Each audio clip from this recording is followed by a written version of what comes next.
আমরা এখন ক্যাপাসিটরের ম্যাথ সলভ করব। তো এই ম্যাথটাতে কি বলছে যদি দেখি, যে if is air capacitor in the left column in the change to the, মানে বলতেছে কি আমরা এখন ক্যাপাসিটরের ম্যাথ সলভ করব। তো এখানে যেটা বলছে সেটা হচ্ছে আমাদের এই এইখানে যে রাইট বাম সাইডে যে বাম সাইডে সবগুলো ইকুইপমেন্টের ভ্যালুগুলো দেওয়া আছে, তার সঙ্গে তুলনা করে ডান সাইডেটা দেওয়া আছে। এখন বলতেছে কি ডান সাইডের এই ক্যাপাসিট্যান্স বা সি এর ভ্যালুটা আমাকে বের করতে হবে। তো এখন এ নাম্বার যদি ম্যাথটা দেখি, তো এ নাম্বার ম্যাথটাকে আমাকে এখানে বলে দিচ্ছে যে সেম ডি অ্যান্ড ইয়ার, মানে এখানে ডি এর ভ্যালু, মানে এদের দুইটা প্লেটের মাঝখানে ডিস্টেন্স এবং রিলেটিভ পারমিটিভিটি সমান, তাহলে পরে ক্যাপাসিট্যান্সের কি পরিবর্তন হবে। তাহলে আমি যদি এখন এখানে বিষয়টা যদি সলভ করি, তাহলে আমি বলতে পারি কি, এটার ক্ষেত্রে কি বলতে পারি, সি ওয়ান ইকাল টু কি 5 মাইক্রোফ্যারাড, আর এখানকার এরিয়াটা কি এ ওয়ান দিলাম, এ ওয়ান ইকাল টু কি এ, এটার মাঝে ডিস্টেন্স কি D one equal to D, আর এদের মাঝে হচ্ছে এই তো ডি, আর তোমাদের দরকার নেই। এটার ক্ষেত্রে আমাদের সি এর ভ্যালু বের করতে হবে। এর ভ্যালু দেওয়া আছে কি এ টু ইকাল ধরে নিলাম 3 অ্যাম্পিয়ার। এরপর আমাদেরকে বের করতে আমাদের এই, এরপর হচ্ছে আমাদের ডি এর ভ্যালু কত, D two equal to D. তো আমরা এখন যদি ফর্মুলা লিখি এভাবে, এই 1 নম্বরের ক্ষেত্রে যদি লিখি, তাহলে পরে সি ওয়ান ইকাল টু কি হবে, epsilon one A one divided by D one. তো এই দুটার ক্ষেত্রে আমাদের কি সমান, ডি আর এপসিলনের ভ্যালু সমান, তাই না? যদি এই দুটা ভ্যালু সমান হয়, তাহলে এটাকে কি লিখতে পারি, এই ডি আর এপসিলন আমি এই পাশে পাঠাই দিই, ঠিক আছে, D one by epsilon one equal to কি হবে A one by C one. একইভাবে যদি আমি এটাকে পাঠাই, এখানে যদি লিখি সি টু, বা এটা সি টু মানে আসলে সি, সি টু আমরা বের করবো, সি টু ইকাল টু কি হবে epsilon two A two divided by D two. এটা ক্ষেত্রে কি ডি এ ডিটা দুটা ক্ষেত্রে সমান, তাহলে আমি কি লিখতে পারি এপসিলন এই D two by epsilon two পাশটা নিয়ে আসলাম, নিয়ে আসলে পাশে কি থাকে A two by C two. তার মানে কি আমাদের এইটা এটা যদি সমান হয়, তাহলে আমাদের কি হবে এটা ইকাল টু এটা হবে। তাহলে আমরা লিখতে পারি A one by C one equal to A two by C two. আমাদের বের করতে হবে কি সি টু, তাহলে সি টু ইকাল টু কি হবে A two into C one divided by A one. এখন আমাদের এ টু এর ভ্যালু কত ছিল, এ টু এর ভ্যালু আমাদের 3 এ ট্রাইজ এ, আর সি ওয়ান এর ভ্যালু কত ছিল 5 মাইক্রোফ্যারাড, তাহলে 5 রাখলাম। আর এ ওয়ান এর ভ্যালু কত ছিল এ, এ কেটে যায়, তাহলে থাকছে কত 3 × 5 = 15 একক ছিল কি মাইক্রোফ্যারাড, 15 মাইক্রোফ্যারাড। এটা আমাদের কি অ্যান্সার। আশা করি আমাদের এই 1 নাম্বার ম্যাথটা আমাদের এই পাশে এটা আমাদের কমপ্লিট। আরেকটা এই পাশে যেটা বলতেছে সেটা যে এটার ক্ষেত্রে আমাদের কি বলছে যে সেম ক্ষেত্রফল এবং ইয়ার এটার ক্ষেত্রে সেম। তাহলে আমাদের এইটার ক্ষেত্রে কি সি ওয়ান ইকাল টু এটা সি টু আমাকে বের করতে হবে। এদের মাঝে distance D one equal to D, আর D two equal to twice D. তাহলে আমরা কি লিখতে পারি যে সি ইকাল টু আমরা কি জানি C one equal to epsilon one A one divide by D one সমান কি কি এ আর এপসিলন। তাহলে এ আর এপসিলন কে আমরা এই পাশে রাখি, তাহলে epsilon one A one equal to C one D one. এটা ক্ষেত্রে কি লিখতে পারি, তাহলে epsilon two A two equal to কি হবে F C two D two.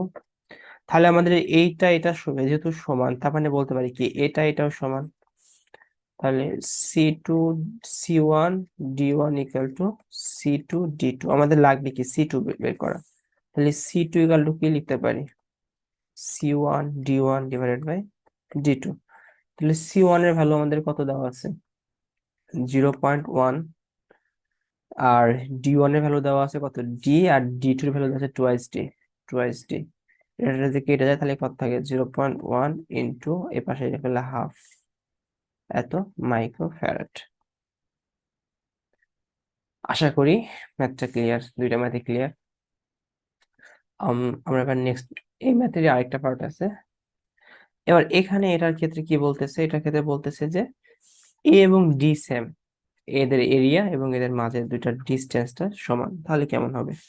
আমরা প্রথমে যদি বলি এটা C1, এটার এপসিলন, এটা এক্ষেত্রে এয়ার আছে যে এপসিলন 1 ইকুয়াল টু এপসিলন 0, আর এটার ক্ষেত্রে কি আছে, এপসিলন আর দেওয়া আছে, এপসিলন আর দেওয়া আছে 2.5।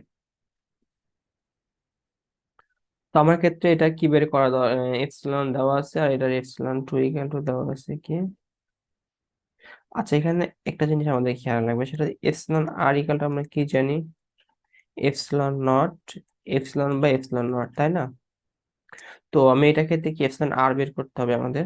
তাহলে এপসিলন আর ইকুয়াল টু কি হবে, এই পদার্থের যে এপসিলন ডিভাইড বাই এপসিলন 0, তো এই পদার্থের এপসিলনই কত কত এপসিলন 0, তাহলে উপরে এপসিলন 0 আর এটা তো আমার সূত্রের এপসিলন 0, এপসিলন কেটে যায়, থাকতেছে কত 1, তারপরে আমাদের ইয়ার এর ভ্যালু এখানে কত 1, তাহলে এটা ER1, এটা ER2 দিলাম, এটা C1, এটা আমাদের C2।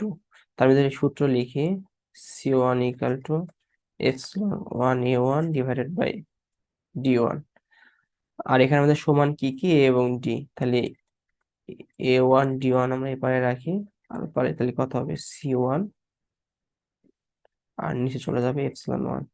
এটার ক্ষেত্রে কি হবে, A2 D2 হবে, A2 D2 equal to C2 by epsilon 2, যেহেতু আমাদের এটা সমান, তার মানে আমাদের কি এটা ইকুয়াল টু এটা লিখতে পারবো, তাহলে লিখে ফেলি C1 বাই এপসিলন R1, এটা এপসিলন R1 হবে আর কি, যেহেতু আমরা R1 ধরছি, আর এটা C2 বাই এপসিলন R2। তাহলে এখানে এপসিলন আমাদের বের করতে হবে কি C2, তাহলে C2 ইকুয়াল টু কি হবে, C1 into epsilon R2 divided by epsilon R1। তাহলে আমাদের এখানে C1 এর ভ্যালু কত ছিল 20, এটার ভ্যালু কত ছিল 1, এপসিলন R2 এর ভ্যালু কত 2.51, না সরি 2.5, ডিভাইডেড বাই এটার ভ্যালু কত ছিল 1, এই যে 1 বের করছিলাম 1, তাহলে দুটো ইয়ে করলে কত হয়ে যায় 50 মাইক্রোফ্যারাড। ম্যাথগুলো একদমই ইজি, এই জন্য আমি একটানে কোর্স করতেছি, যদি কারো তাও কোনো কিছু বুঝতে সমস্যা হয় কমেন্ট করেন, আমি ইনশাল্লাহ পরে আরো বিস্তারিত জানাবো। তো এরপরে যদি এই ম্যাথটা দিয়ে বলতেছি কি অল ম্যাটেরিয়াল চেঞ্জড, সবকিছু চেঞ্জড এটার ক্ষেত্রে, তাহলে আমরা লিখি, সমস্যা নেই, সব চেঞ্জ হলে আমাদের কোনো সমস্যা নেই। C1 ইকুয়াল টু লিখতে পারি epsilon 1 A1 divided by D1।